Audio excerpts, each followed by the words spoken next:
All right, everybody, welcome back to another episode of Coffee and Grit. And I'm super excited for my guest today, Dennis Rosema.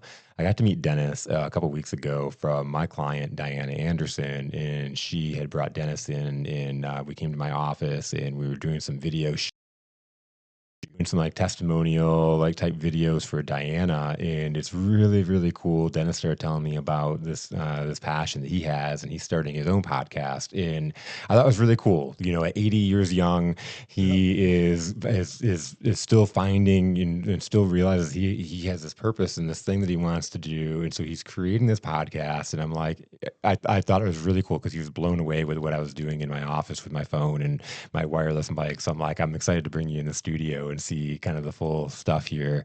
And I'm excited about this conversation because again, it's about difference makers, people that are making a difference, and often those difference makers, like we've talked about in this show, are going through something that they don't want to go through. It's not something they chose to do or signed up for, and it's probably really painful, a painful experience. But then, how do you turn that around and maybe help other people?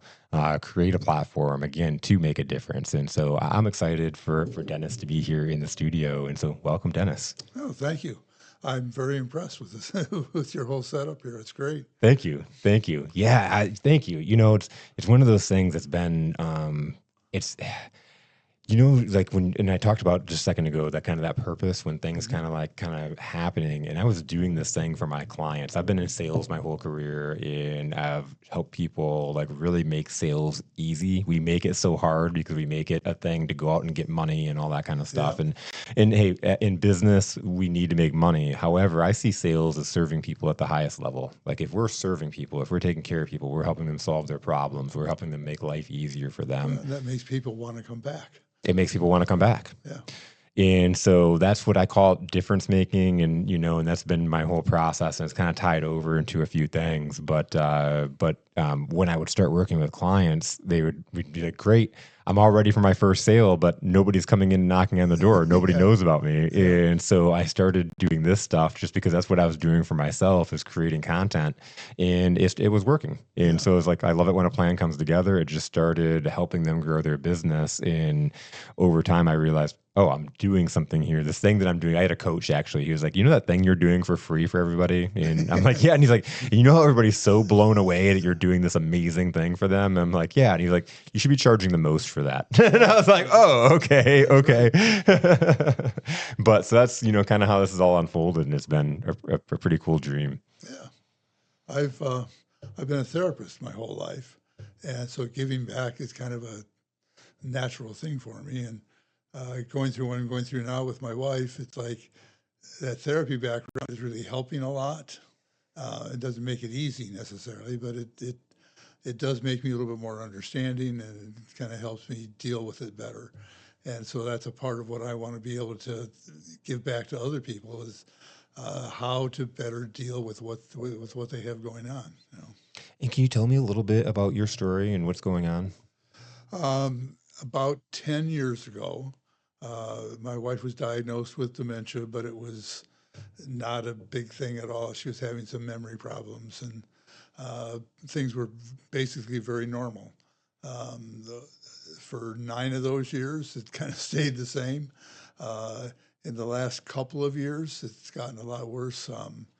We lived in Rochester Hills, moved to Howell to be closer to my kids, so they could be more help, and so we could live in an assisted living place where that place would also give more help. Um, Through my daughter, I met you. You mentioned Diana earlier with Second to Family. Her daughter and my daughter both teach together. So Beth, my daughter, was aware of Diana's services, and so I started hiring them as caregivers, and that's been a big help also having that caregiver. Um, so it's over we've lived there about a year and a few months, and over that period of time, it's progressively gotten worse, and hospice is involved, and they're very helpful also. I was a little late here today actually because the hospice nurse had stopped by, and the hospice has been a great organization too and been very helpful. That's amazing, and the support that you can find when you're going through, the bad times. Yeah. The hospice has a chaplain that comes comes once a week. I think he comes more for me than he comes for for my wife. And the caregivers, I think they also see to give me a break and give me some chance that's how I'm here today, actually, because there's a caregiver home with my wife. Well, and that's what and I've worked with Diana for a year, and I see how firsthand she, makes sacrifices because Yeah, she loves taking care of people. She has a purpose, and she will put even her own health to risk. yeah. And Tell you her see that that. all the time. Yeah, I'm sure. I know you see it. And but that's a fact. And I've seen my mom be a caregiver to my grandma and some other people, and I've seen her put her health last, and kind of her needs and that kind of stuff. And so, what I really loved, there's a lot of stuff I loved about our conversation a couple weeks ago. But when you were talking about starting your own podcast and doing these things, and like learning this new stuff and getting on the computer Yeah, and like embracing some things that maybe are uncomfortable, but you're like, I still have a purpose. I still yeah. have, it's not just taking care of your wife, and you get that time that you get to get out of the Yeah. house and go do your things. Well, and my wife and I have always we're very together, but we were both teachers. We worked in different buildings and in the same building, but we both had our purposes, and we had our marriage, and we'd come home and we had us. Now that she's gotten sick, I had to give up my practice to move out here. I miss that. I still want to have some purpose of my own, you know, and so that's what I'm hoping this podcast is going to be able to do for me. That's really cool. Tell me more about your practice and what you do. I was a mental health therapist, a licensed professional counselor. I dealt mostly with adolescents at first. I was a high school crisis counselor for Birmingham schools. So I wasn't a regular counselor. I dealt with all this emotional, social problems that were going on within the school with kids.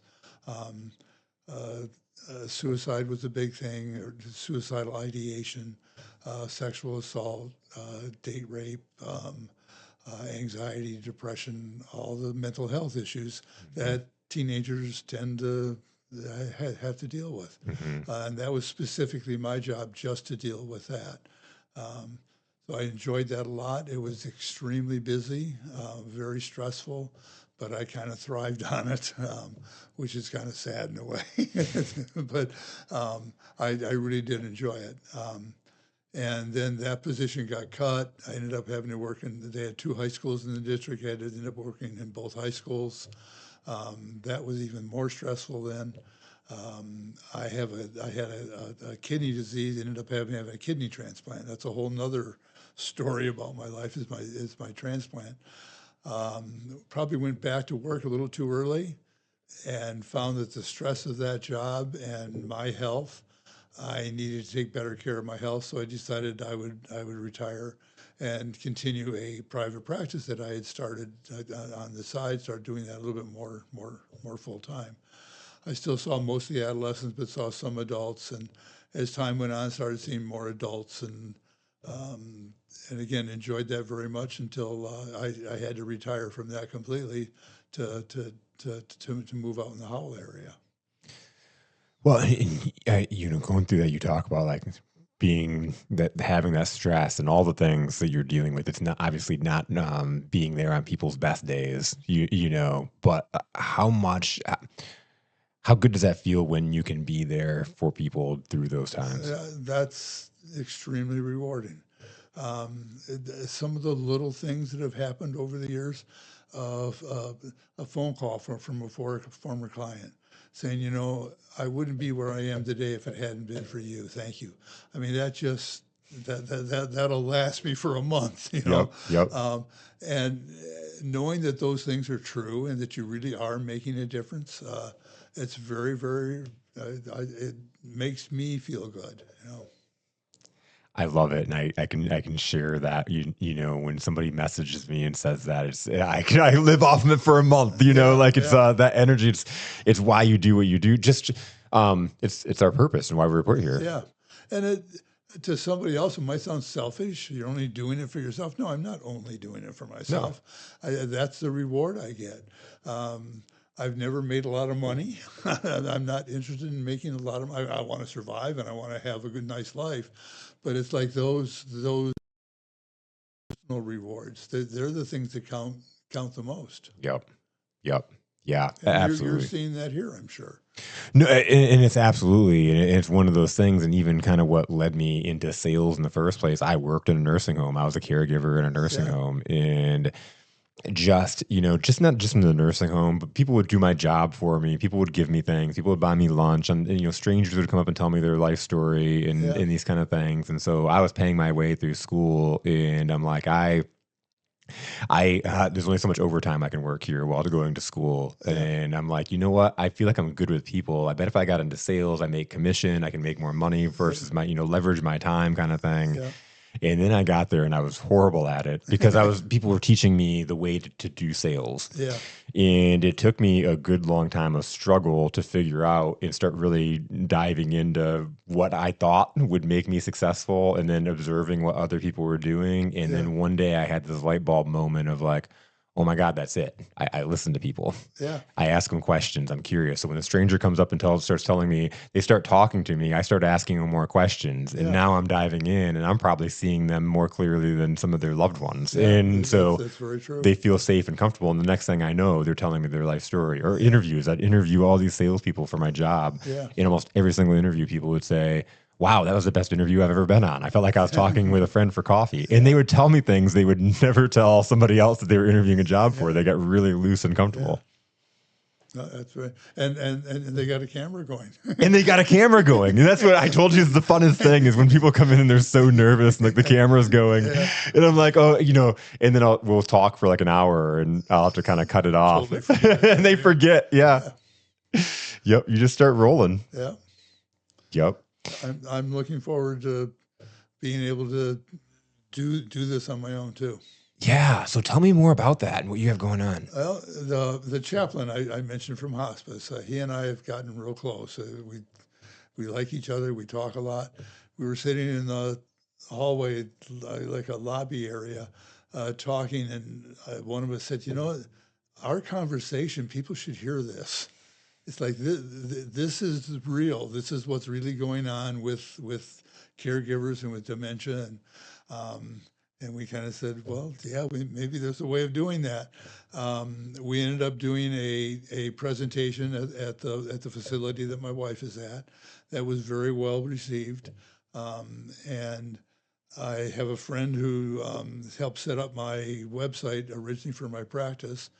He does a lot of the same kind of things that you do, and he's going to help me set it up and market it for me, so I have places to put the podcast out to, because I know nothing about that at all. Yeah. And that was why I wanted to meet you originally. It was like, well, he's doing what I want to do. Yeah. Yeah, That's so awesome. That's even why, like, one of the 5 or 6 core reasons why I started this podcast was like I was going out and having conversations with people that started businesses and were having success, and I was learning so much from them. And then I was having the realization that so many other people were not going out and having those conversations. yeah, So it resonates with me when you're talking about having that conversation with the chaplain, and you're like, yeah, this stuff that we're talking about, people need to hear. yeah, exactly. And it's so cool that we have something now where this podcast, you look at 15 years ago, even. But there was no such thing. Well, maybe there was, but I sure didn't know about it. Yeah. And I don't really know about it now, to be honest with you. I mean, I've never watched a podcast. I've never listened to a podcast. I know there are such things. Yeah. And now that I've met you, I've seen Diana's, the little snippets that you've done for her. Yep. And yeah, that's exactly what I want to be able to put out there. We have a list of topics we've kind of developed and some guests that we could see that we would bring in. And I haven't anywhere near started yet, but I'm looking forward to it. It's such a fun journey because you talk about like even bringing on the guests and just the relationships that you're able to build with Yeah, people when you sit down with for conversations like this. I've been looking forward to this for 2 weeks since we scheduled it. Like yeah. I can't wait to bring you in and have this conversation. Yeah, I'm happy to be here. I'm going to learn a lot sitting here. Yeah, yeah, and even just like this, so like this, for example, I have all these I cameras. I saw you. It's like that little red button was when I was on. Yep, yep, yep. So I have two cameras pointing at you. I have this one and then that one. And so if Okay. I have that one, I get more of a side view of you. Yeah, It has a really good focus lens, yeah. and we had to do that because as nice as that brick wall is, it was a pain to get separation from the person in the wall. Okay, yeah. It's such a learning curve of things that I've Okay. learned through this whole entire process, Yeah. and so I love Well, kind of you'll sharing learn it. by the mistakes you make. You buy them, you learn more from the mistakes you make. That's what mistakes should be for. That's exactly it. And we're so afraid of making mistakes a lot of No, times. we should relish mistakes. I mean, not big ones, but like you say, that's how you learn. I'm right now we're talking about doing just audio because it's so much more complicated doing the video also, and I'm going to be doing it on a laptop and Yep. to start off one step at a time. And if I can learn that, then maybe we'll go to video later. I may come here and do my podcast here or something. I don't Yeah. know. Yeah. Well, and that's the reason. One of the reasons why we opened this was to give people a space that if they wanted to do their own thing, Yeah. you have this, and you could use the space, or even you could have somebody like myself come in and help edit and do the Yeah. video and stuff Yeah. like that.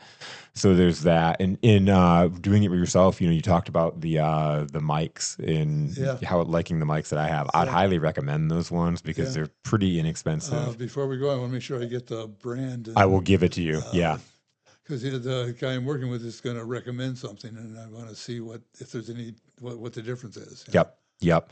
These are they're called Rode, RODE Wireless Pro, and I got them because Rode is Rode and Shure, the high standard Yeah. brands of microphones in the industry. The nice thing about the Rode is like this whole thing is built by Rode, and so those will wirelessly connect to that, and so it's like that whole ecosystem. Yeah. But as far as the wireless mics go, that was the best one I could find, and I liked it because it has the two, and then it comes with I had a lavalier that you can string up. So if you have a guest, so if you and the guest are on the two mics, Yep. and how does that third person get?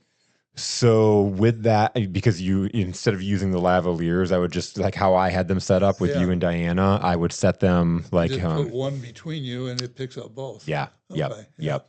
Because they're good. They pick up the voice. So you'll if you have them, like you said, you're sitting two people here, that one will be able to adequately share between you two. Good. I started this off. I had one mic. Yeah. In one little tiny camera, and I had the mic. Like it's a wonder that I still, people listen to it, and I was so surprised. And not only did people listen to it, but it got to a point where I was going out in public, and people thought that I was famous. Yeah. And it was just one of those.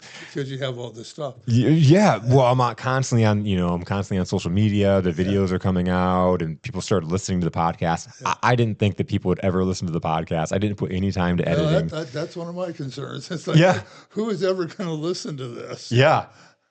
And it's people do listen. Yeah. They do find it, and it's shocking.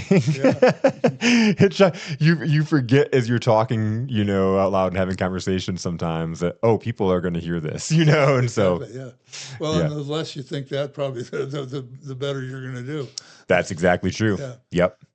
You want it to be natural, and just like you and I sitting here talking, you want it to be just that.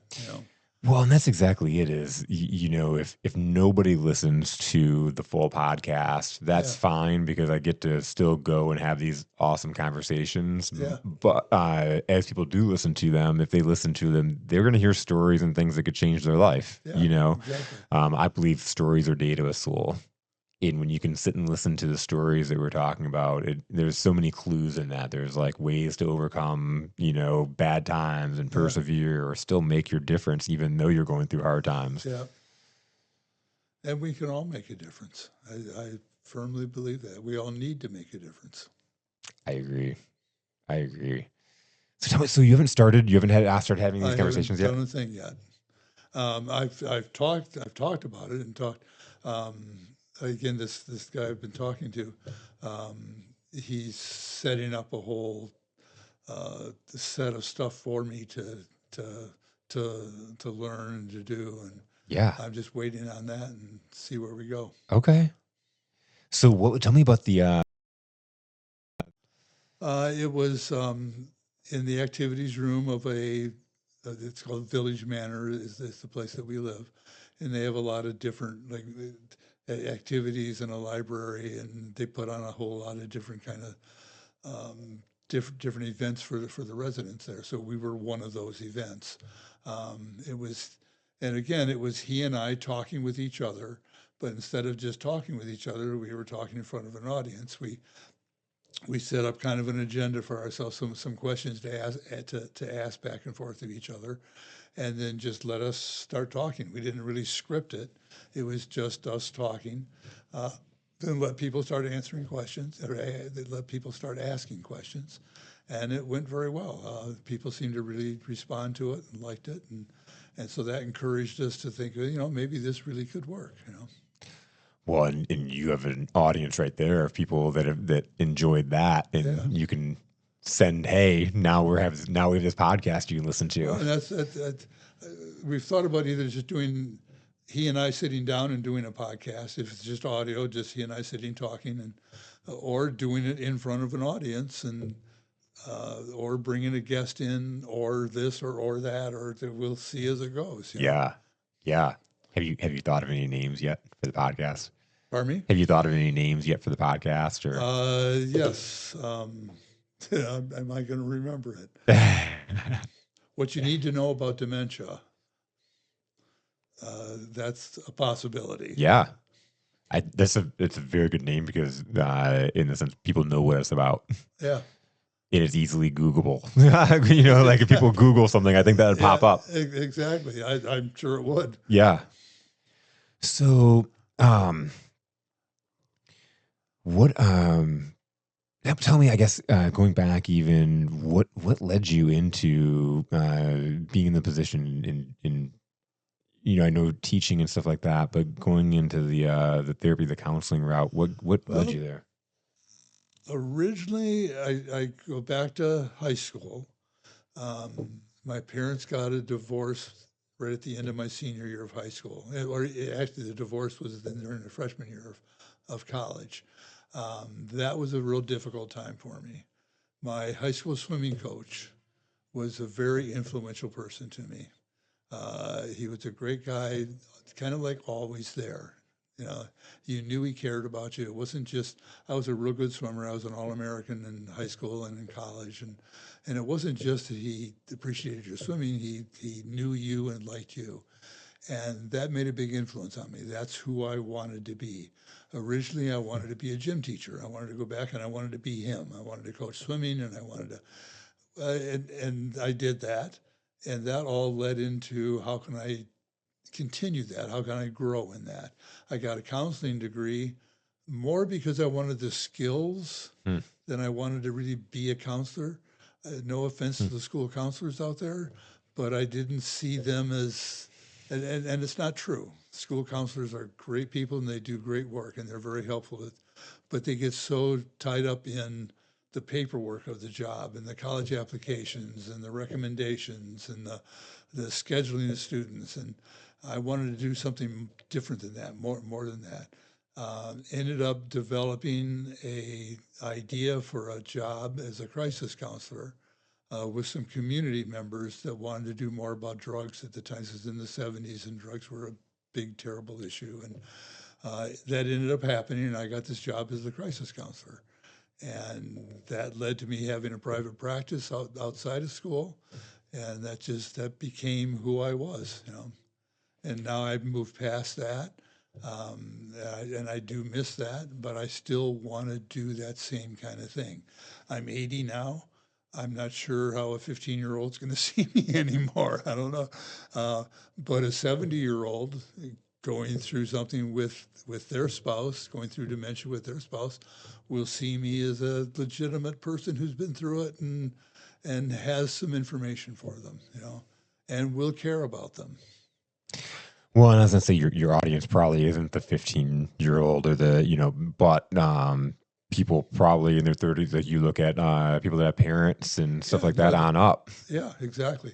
Uh, Caregivers are a broad range of people. Hmm. It can be an 80-year-old spouse like me. It can be a 17-year-old teenager grandmother. You know, it can be a professional caregiver who who has training in how to lift a person onto a bed or how to help them physically with all their activities during the day, but don't really have the mental health skills, how to relate to somebody who's going through dementia, and that's a very difficult thing. Relating to somebody with dementia, it's very frustrating. Well, and like you got here today, and I asked you how you're doing, and Yeah, you're like, it's I've had better days. yeah. In The last couple of days have been real tough. tell me a little bit about that. I knew you were going to ask Yeah, that. yeah, I know. I couldn't just let it hang out there. As soon as it was coming out, I said, "Oh, you're setting yourself up, Dennis."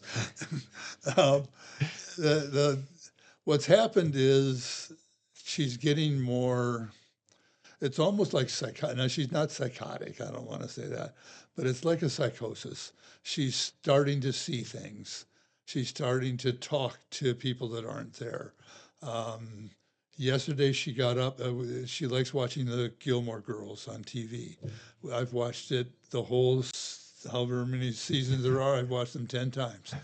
Um, and She got up and she leaned against the table that the TV is on, and she started talking to the Gilmore Girls. And I couldn't understand a lot of what she was saying, but she was trying to relate to the Gilmore Girls, and I'm like, oh my God, it's things like that, and some of it is kind of humorous or it's Yeah. cute or whatever, and some of it is really sad. I mean, she constantly wants me. She thinks her mother lives across the street, and her parents have been dead for a long time, and she wants me to take her across the street to go see her mother, and doesn't understand why I won't do it. And so I try to deflect and change the topic and get into something else. But sometimes that's hard to do. Sometimes you just have to say, no, I can't do that. Your mom died a long time ago. And then she gets shocked. And it's like it's the first to First her, time it's the she's heard it. first time she heard that her mom had died. And that's a hard thing for somebody to deal with. It's hard for me to understand that that's her first time she heard that. That's a shock to her. So I try not to do that, but sometimes you kind of have to. So it's those kinds of issues constantly all the time. Well, and you'd made the remark. It's not only tough, but it's tough going through with the person that you love, Yeah. with someone that you love, because you remember who she was. Yeah. No. I think I've adjusted to accepting that she's not who she is anymore. That was hard at first. It was always trying to get her back, trying to get her to understand, trying to get her to be who she was. Well, you're barking up the wrong tree there. That just isn't going to happen. So you need to learn to give that up. And that's hard to do, but it's more you have to adjust to who the person is now. She still needs to be loved. She still she still certainly loves me. She's a nervous wreck right now while I'm here. And the caregiver is having a hard time telling her, Dennis is okay. He'll be back soon. And that's hard on me too, knowing that she's having a hard time. but also knowing I've got to do things for myself too. I think that's one of the biggest messages out there to caregivers is you have got to take care of yourself. You cannot 100% give yourself to being a caregiver because it will destroy you. It'll just burn you up. And so you have to take some time for yourself. You got to fill your bucket. Yeah. Mm-hmm. And sometimes I'm sure people beat themselves up and they feel, and I've talked to people where they feel like, guilty or whatever for being out. But No, yeah, I understand that. And you know what? It's okay to feel guilty, but stop. Yeah, I feel guilty. Why do I feel guilty? Well, because I think I'm not doing enough. Well, what's the reality of that? Are you doing the most you can? Yes, I am. All right, so I don't have to feel guilty. I mean, feelings, you can't just not feel something. So you have to recognize it and then deal with it and adapt. If you try to avoid that feeling, oh, I'm not guilty, I'm fine, I'm not angry, I'm not, well, you're gonna you're gonna be a mess eventually. you're going to go through it. You have to go through Yeah, it. it's going to be a lot easier if you do it openly and honestly right at the beginning. How much do you appreciate your experience through counseling, and like how much has it helped Oh, you? that is, well, obviously I'm who I am, and I would be a different person if I hadn't gone through all the things I'd gone through and done all the things I'd done. And I am, I'm not trying to brag or anything, but I think I'm much better at dealing with this because of of who I am. And I've dealt with other people's problems my whole life, and have been very empathetic with that and absorbed a lot of that and helped people deal with that and not just in a rational way, but in an emotional way too. I've been there with them.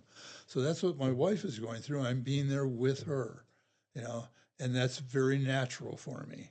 If I was a different person, no offense to any other occupation, but there are occupations that are very logical and very pragmatic and very 1, 2, 3, and if that was my personality, this just doesn't fit that.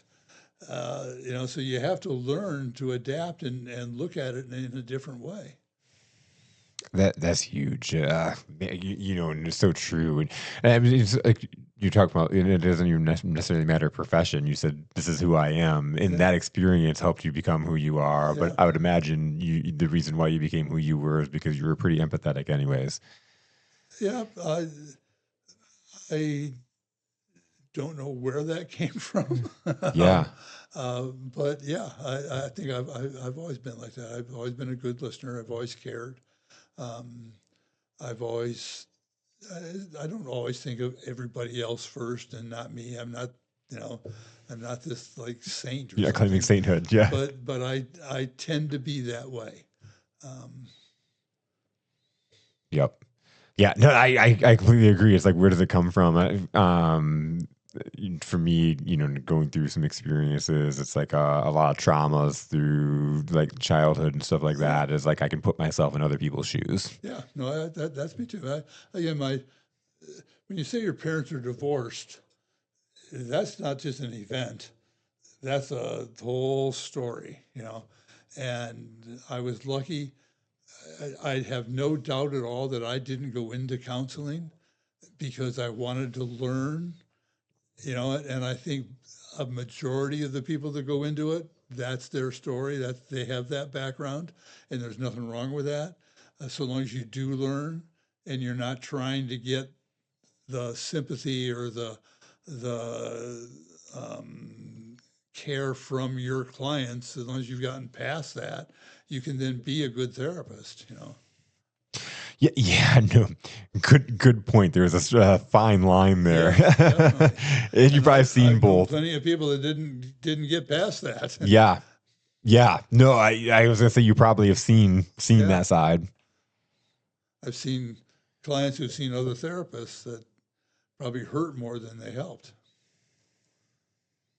Yep. And most therapists are great. I have a lot of respect for that. I am in I was in that occupation, so I certainly have a lot of respect for the people that do that. Well, and again, because it comes down, it's not the profession. We're people. Yeah, We're exactly. humans. Yeah. It's who you are as a person is what matters, no matter what your occupation is, no matter what you do. You know. Absolutely. Absolutely. Um, I'm really excited for you to start the whole podcast No, thing, and you know, like, I can see that in your face, yeah, and I appreciate that. It's nice to have somebody see what's behind what I'm wanting to do and understand that, and like, yeah, go for it. It's like you're gonna love it. I mean, you haven't said that, but that's what you're saying to me. oh yeah, yeah, yeah, yeah. No, it's what Like, I'm thinking for sure. by all means, do it. You're gonna love this. You're gonna be good at it. You know, and I appreciate that emotion that's coming from you. No, that's me, and I think that's why I do what I do is because when I see people like you've one just being able to go out and share your experiences is make a huge difference. Is that's fun, but being able to fill your bucket up, it's like getting out there and being able to create relationships with people like and Yeah, have your guests on stuff like yeah. that. That to me has been one of the most enjoyable to build deeper relationships with people because I had this platform to invite them Yeah. on, just like That's this. that's probably the thing I miss the most about how my life has changed is building relationships with all those people out there. With my clients, I built relationships with my clients. They weren't just clients, they were relationships that I had. And other therapists and people in the building that I worked in, and when I worked in the school, it's like all the teachers, all the counselors, all the students, it's like that was relationships for me. Yep. And now I'm sitting in a one bedroom apartment taking care of my wife with a relationship with the Gilmore girls, Yep. and I need that back. That's exactly it. And it's outside of the podcast because if people don't listen, who cares? And if you're going into it like not caring if people Yeah, listen, and not looking at it like that, it's you're gonna have a lot of fun. And then usually what happens out of that is people listen. yeah, exactly. You know, That sincerity and that honesty that comes through. I don't care if you're if you're sitting in front of a microphone and a camera, or yeah. it's like I know I'm honest about what I'm saying, and I sincerely care about what I care about. That will come through, and if it doesn't, there's something wrong with me. Then I'm not being honest then, because I doubt that will happen, but yes. people will know. Yep. Yep. I have a friend, his name's Ron, and Ron is probably 70. He wanted to start a podcast. It's something he's wanted to do forever. He loves sports and he always wanted to do this thing. Or maybe not a podcast, but he always had this dream of like interviewing these athletes and Yeah, stuff like that. And so he started this podcast and his whole entire family made fun of him. Like, like his kids are like, "Oh my God, you sound like an idiot." Like, these kind of things. And I had him on my podcast a couple years ago now. And we were talking about like the results of him going and doing this thing, even though people were telling him, "Don't do that," or yeah, "What are you thinking?" and "Who's going to listen to you?" And it's opened up relationships where he's had Lance Parrish from the oh, Tigers yeah, on.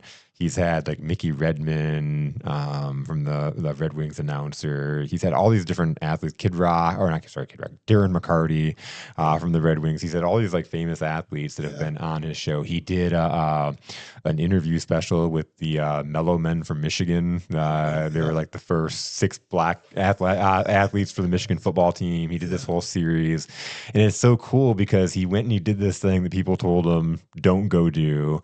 And he did it yeah, anyways, and has given them his platform where he's out golfing with like Lance Parrish, and yeah, and like he's yeah, built these like friendships yep, with these guys that yep, he would have never. He thought he looked at it at being on a pedestal. yeah. And they're just guys. They're just guys. They're just Yeah, guys. yeah. Yep. Yep. Are you related to Dave Rosemont by chance? No. No, Okay. I used to get asked that all the time until he kind of screwed up his life, and I, no, Yeah, I was gonna ask him, but that's one of the guys that he was out golfing with over the summer. He had this video. He was golfing with Lance Parrish and Dave Rosemont and somebody else. I can't. Maybe it was Darren McCarty, and so I was like, I was gonna say his name, and then I'm like, wait a minute, are you related to? Are you related to? Rosamond is Dutch name, Okay. and it's not that uncommon. It's uncommon in this area. Yeah. You go to Holland. Excuse me, that'll get edited out. Oh yeah. You go to Holland, Michigan, which is a Dutch community. Yep. It's a very common name. That makes total Yeah. sense. Yep. Yep. That's funny. I was just thinking about that as I was telling that story. I'm like, wait a minute, are you? But no, it's one of those things. Like we talked about at the beginning. What is a podcast? You're like, I'm not. I'm still kind of like learning. I've never listened to one and that Yeah. kind of thing. It just is one of those vehicles that just kind of popped up. But we have tools now that are free that we all have access to, and Yeah. from the social media standpoint and stuff like that, where back growing up, I know for me and I know for you, like to be on the radio or to be on TV Oh, was a big deal. Yeah. Like you had to be famous, Well, you had to be a I've certain level. being the crisis counselor in Birmingham. Yeah. It's like that got me on TV a few times. Oh yeah. And it's like, oh my God. Yeah. Yeah. Yeah, now anybody can be, and that's why I started doing this podcast, and people were coming up to me like I was famous, and I was like, saw you. I saw you. Yeah. Yeah. The weirdest thing, and I would have people, I was putting stuff out on LinkedIn on that she would like all of my posts and stuff, all my videos. Yeah. And so I reached out to her and was like, hey, I just want to say thank you. You comment or like all of my posts that go out. And I really appreciate it. And I'd love to connect with you and, have a conversation. Yeah. And so we did, and we got on. It was a Zoom call, so it was virtual. And we get on, and I jumped on. I'm like, hey, Felicia, how's it going? And she was like, oh my God, you're real. And I was like, it was the most surreal moment. I'm like, yeah. What do you mean? And she was like, you don't understand. I've been watching these videos of you. Like some people watch their favorite actor on Netflix. And so I've been watching all this stuff, and I have this like image of you, and now you're talking to me. Yeah. And so it's just the power of what anybody can. I'm not really that impressive. I'm not really that impressive. I'm not. And the only reason I'm saying that is because, again, it's just the tools that we have access to, normal everyday people that have a message that, they can get out there, and it gets out there to people across the world. Yeah. And it's still growing. It'll be interesting to see what happens when it gets too big, when everybody is doing it, Well, and this is even the thing. This is a cool stat to know. 90% of people that start a podcast quit before they do 6 episodes. Yeah. And so if you can get 6 episodes in, you're already above 90% of the people that start. And so we've been to a point where a lot of people start a podcast, and, it's just a matter of, do you keep doing it? And, for me, I kept doing it because I kept having amazing conversations, I was having fun. Yeah, exactly. And then I would put clips out on social media, and people would reach out to me, or they would want to reach out and talk to that person that I had on the show. I've had some really cool things. I had a lady that does like horse therapy. I don't know if like horses can equine therapy. Yeah, equine therapy. And my aunt reached out because her grandson was going through just a lot of behavioral issues, and they were able to connect, and he was able to go out, and so just the like cool stuff like that, like people coming on that. And that's how you make a difference. It's how you make a difference. Yeah. And then I get a vehicle where I get to meet really cool people. I get to have like conversations. I get to say, Dennis, come on. We like each other. Yeah. This is a good thing. We're developing a relationship. We're doing it on camera. Yep. But that relationship is growing. And that's exactly it, because it's not superficial. It's not just a thing. It's like, this is literally a natural conversation. Yeah. And I love how you said that you guys didn't really have anything scripted. You just went on and just talked. Yeah. I don't know how long we can get away with that, but we're going to need some structure. What I'm looking forward to in doing this too, it's like, this is much stuff. I think it'll be fun. I think it'll be an interesting thing to do. But I also see that I'm going to learn a lot. When I'm talking, just talking with you, I'm learning stuff as we talk. Yeah. When I'm talking with DJ, he's the chaplain. It's like, I'm learning. He's learning, and when we bring guests in, It's like I'm going to be learning from that, and so that's what I'm going to get out of it. Yep. So that's why I'm going to want to keep doing it. That, and I know that I'm doing something good and giving that out there. So as long as I'm getting something good out of it and I'm enjoying it, then it's going to be real and it's going to be honest, and it should come across that way. Absolutely. Absolutely. And that's cool. Do you know Joe Rogan? Have you heard of Joe Rogan? Yeah.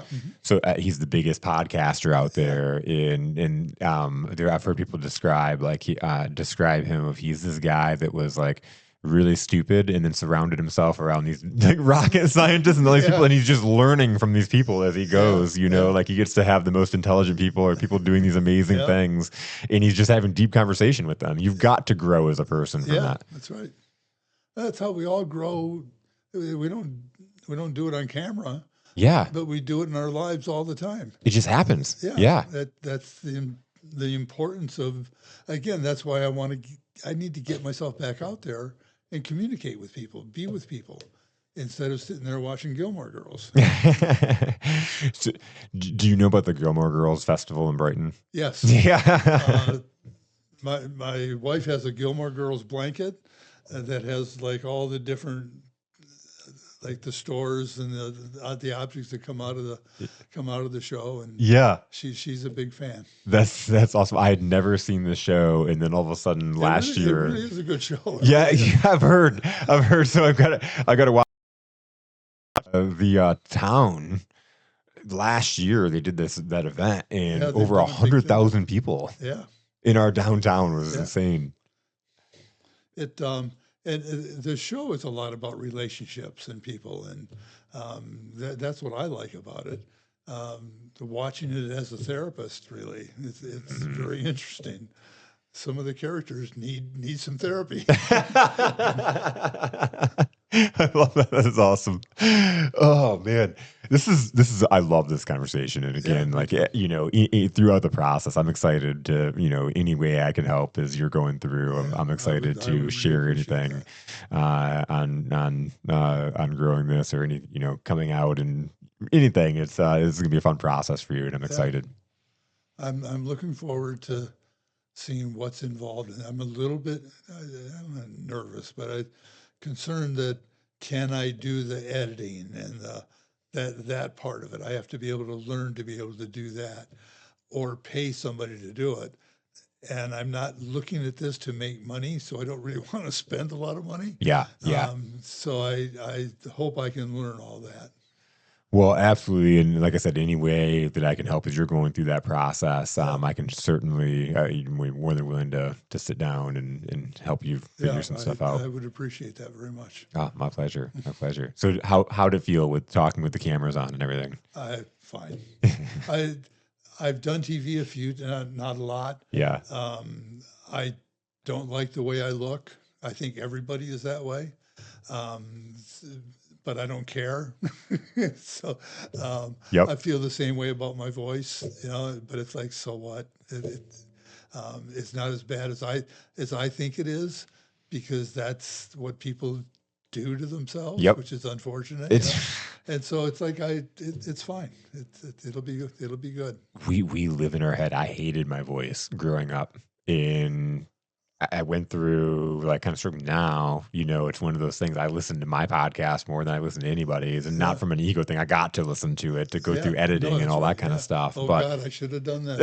I should have done that. Look at what I did. Years of speaking did that for me, where I would go and just overly plan this event, and then it would never go as well as I forgot to say this or I forgot to say that. Be my problem. And so that's a really cool thing, especially through continuing to podcast. I've gotten better at my speaking. Like I did a speaking event a couple weeks ago, Thursday morning, and I didn't have it. I had 5 bullet points written out, and I gave a 30-minute speech on. Just because I'm so used to doing this. I'm so used to I've done a lot of that too. I've done a lot of student assemblies and parent assemblies and speaking to the PTA and all that kind of stuff. So I've done a lot of that, which I was very, very nervous. I was a stutterer. Yep. It's like from 60, and you've noticed it a couple of times, I'm sure, while I'm talking here. We moved from Detroit to Birmingham from 5th to 6th grade, and that I became a stutterer and got some help for it and got better. But it's still something that comes up every now and then. Mm-hmm. And so when I was doing like public speaking, that would be a problem at first. And I got not very good at it, but I got over that and I'm able to do public speaking in front of an audience. And It's the stuff that we get to overcome. yeah, yeah. And it's still, again, you notice it a couple of times. I can feel it in my throat. I did not notice, actually. Oh, good. Yeah, Good. no, I didn't. When you said that, I was like, oh, I didn't. I appreciate that. I notice it in myself. There's a tightness that comes. Okay. And it's like, and then calm down. You're okay. Because I'm sure as your anxiety raises, it gets worse. Yeah. And so I just kind of take a quiet, deep breath, and I'm okay again. I grew up with a lisp, and I had a lot of speech therapy, and it was one of those things. And I do. That's one of those things. I don't notice it now, and nobody ever says you have it, but I don't know. Well, we're always self-conscious. Yeah. I mean, we're our own worst critics all the time. So what kind of pushed me? I was a sales director for a company, and I had been just in my head, not in my head in a bad way. I was in my head with I have a bigger purpose than this. Yeah. There's something I've meant to do something bigger than what I'm doing now. Yeah. And this has run its course. It wasn't anything small. It was a big deal. More impact that I need to be making. And it was really hard to walk away from a really good salary and income and guaranteed pay to go start a business. And so there's a lot of anxiety there. But I was at a chamber event in Clarkston, and I'll never forget this. It was a loud, crowded room, and the chamber person was trying to get everybody to sit down in their seats so the speaker could come up. And I was having a conversation with somebody, and there was this older gentleman that came up from across the room, and he was like beelining. I could see him coming towards me, and he came over and he put his hand on my shoulder, and he was like, "Son," he was like, "I was standing over there," and he was like, in this loud, crowded room, and I could hear your voice all the way over there. And he was like, "I just want to come over and tell you your voice is a gift from God, and you need to share it with as many people as possible." And I was like, wow, wake up call. I need to go and I need to share this. Yeah. Thank you. Thank you. That's when I was sitting down and writing my whys in my business, is I've gotten so many of those God messages, so many people, so many things that have just happened, or a path has been opened. And it's like, you know what, this is what I'm supposed to do. Well, he's always talking. We're not always listening. 5,000%. And I've realized a lot of that too. I've realized that a lot of the things I was not listening to throughout the years. But it's this stuff that constantly reoccurs that like leads us down these paths where we get to do these things. Yeah. I'm looking forward to doing more of it. I'm excited, Dennis. Thank you for making the time to come out. I appreciate being here very much. My pleasure. Thank you. My pleasure. That was good.